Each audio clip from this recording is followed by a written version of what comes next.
This is Judge Joe Brown, and you're watching We All Be News TV, the News-free Dixie. News-free Dixie for the 21st century.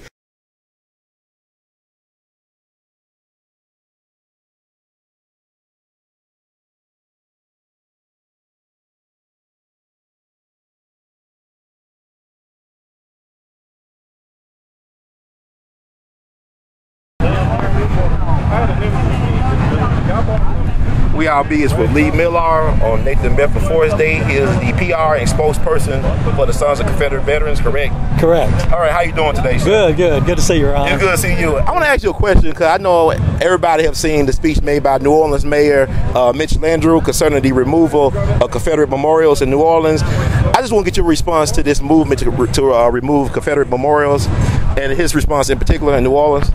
Oh, yeah, I think it's ridiculous to remove any monuments. We should appreciate our history. We should learn from everybody's history, and we should not take down any monuments. In fact, we should be putting up more monuments, more historical markers. I think American history is important to everybody, and we need it. We need to learn from history and educate ourselves. So no monuments should come down ever. But what about the Forrest thing? Like, what about the Confederate memorials? Like, it's called the Lost Cause movement. It's like people will look at the Confederacy as a terrorist group. They try to overthrow the United States government, the federal government, and they should have been honored because they lost the cause and should be taxpayer supported. What's your response to that? Well, first of all, a little history education. The Confederacy never tried to overthrow the United States. They just wanted to separate and form a new country, just like the colonies did from England. So there was never any threat to the United States. They just wanted to form a separate country. As far as honoring the Confederate soldiers, they were Americans just like everybody else. In fact, the United States Congress has decreed that the Confederate soldiers are U.S. Army veterans just like Union soldiers were. So we're all Americans, and so all of our history should be celebrated. Indians, as well as black, white, Chinese, Orientals, we're all history, we're all brothers, we're all here together. So all of our history should be appreciated. Speaking of General Forrest, he was an interesting character in particular, I mean, because his history, in particular with the slave trade and treatment of black people. What is your take, how do you think black Memphians should feel about Nathan Bedford Forrest? Or do you understand how some of them may feel about Nathan Bedford Forrest? Oh, yeah. Well, yeah, I understand, and it's probably because of just lack of education. General Forrest was a great guy, a very unique guy. He had quite a life. He was a slave trader before the war, but during the war, he had black troopers in his cavalry. He recognized that the black man could fight, and in fact, when his cavalry surrendered, he had 65 black troopers, Confederate soldiers, in his cavalry. After the war, he was the first white man to speak to the NAACP, called the Pole Bearers Association back then, and so his attitude really changed towards civil rights and an advocate for black rights as well as whites. He tried to rebuild the South after the war, and so it's very misunderstood about what he tried to do, because he employed 400 black men on the railroad from Memphis to Little Rock, putting them to work, and he could have hired white guys, but he didn't. He recognized that the black men were part of the society, were our neighbors just like everybody else, and General Forrest put them to work. And so people just don't hear this, they don't see this in history, and so they just don't understand that he was an advocate for everybody after the war. But what about his legacy? I know some people call him the father of private prisons because of his prison labor contracts on President A.L.L concerning black convicts, and also the fact that his slave market was located on the Adams Street, which is now known for juvenile court. What do you say to people that say that? First of all, juvenile court's not near where the slave mart was, and he was only in the slave business for just a couple of years and then got out. He didn't like it. After the war, he had a farm on President's Island, and he contracted with the county to use inmate labor, black and white, so it wasn't any focus on blacks whatsoever. He used county labor to work the farm, paid the county made money, the farmers got to work and got paid as well, and so it was just good for everybody around, considering, I mean, those guys were inmates to start with, so but it was good. He didn't do anything unusual by using prison labor.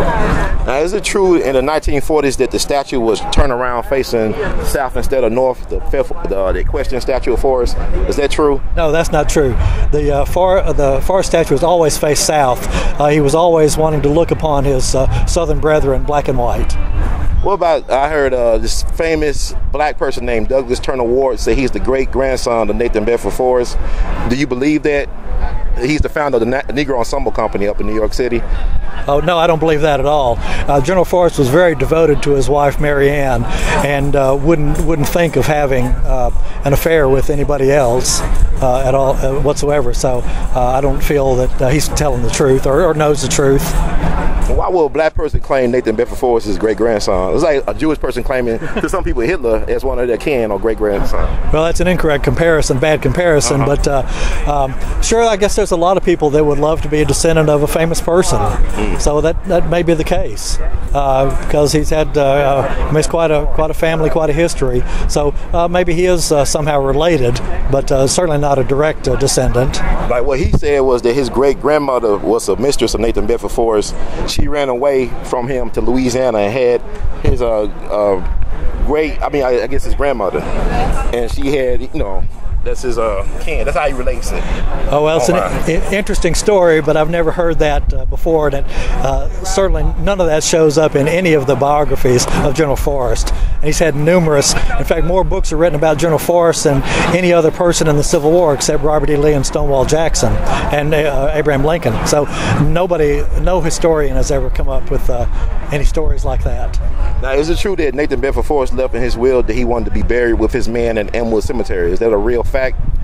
Yes, that's correct. Of course, at the time, Elmwood was the place, the cemetery to be in. There were a couple of other cemeteries, but you didn't want to be buried in those cemeteries. So the place to be was in Elmwood, and so he chose to be buried in Elmwood. But when the statue was going to be erected, the Forrest Monument Association then asked his family and his son William if they could move the bodies to here, and his son William said yes because his dad, Bedford Forrest, was an inspiration to all the South, and here he would be an inspiration as well where people could see him. And so William Forrest said, yes, we need to move the bodies to the park. Okay, in spite of his ancestors' last dying wishes of being with his men in Elmwood. Well, circumstances had changed from the time he was buried in 1877 till when the park was established in 1899, or 22 years later. People were appreciating parks. They wanted to go visit the parks. Black and whites used this park for picnics, and there was a little swimming pool here. And so the family felt that General Forrest, having been a city councilman for 2 terms, business leader, he was just much more inspiration and needed to be seen by the citizens of Memphis. And so they felt that Forrest needed to be here in the park. Why was this spot picked in particular? You know the reason? Oh, no, it was just empty ground. It was 10 acres, just open ground, and so the citizens asked the city council if they could make it a park and name it Bedford Forrest Park, and the city council agreed, voted unanimously to create Bedford Forrest Park. Now, what was Nathan Bedford Forrest's relationship with Albert Pike? Did they have a relationship? No, not at all. There's nothing in the history books or his diaries or letters or anything of any involvement with Albert Pike. They perhaps knew each other, but they didn't have any dealings at all. My understanding, Albert Pike did live and work in Memphis at the Memphis Daily Appeal in the late 1860s. Is that correct? Yes, that's correct. Yeah, he worked for the Daily Appeal, which became the Commercial Appeal. And he was a Scottish Rite Freemason. Yes. And it's no coincidence that the statue is right across the street from the Scottish Rite Mason building? Well, the statue was built first. Okay. And then the Masonic Hall was built later on, but it's just coincidence. There's no relationship at all because actually Forrest was a member of the Odd Fellows, and he was not a Mason.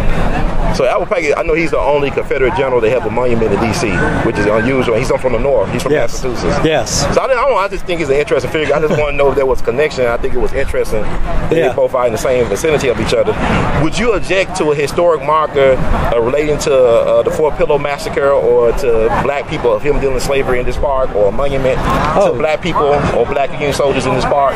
Oh, no, I think so long as it's related to General ForREst's, this is ForREst's Park, and sure, that would be welcome here. In fact, we need more historical markers to soldiers from both sides, and particularly, the black Union soldiers, there are none, and the black Confederate soldiers, there are no markers. There need to be markers to both groups.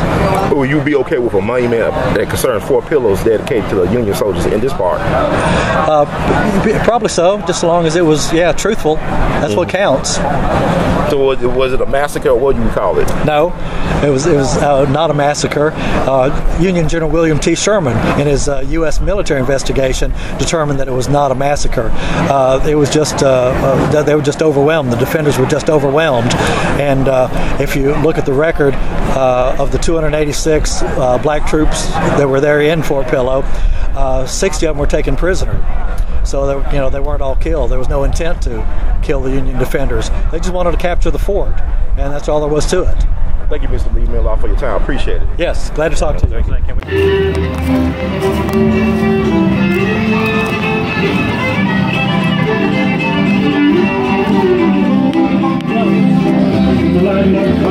Old times there, now look away, look away, look away. In Dixieland, where I was born, early on was Rosie, look away, look away.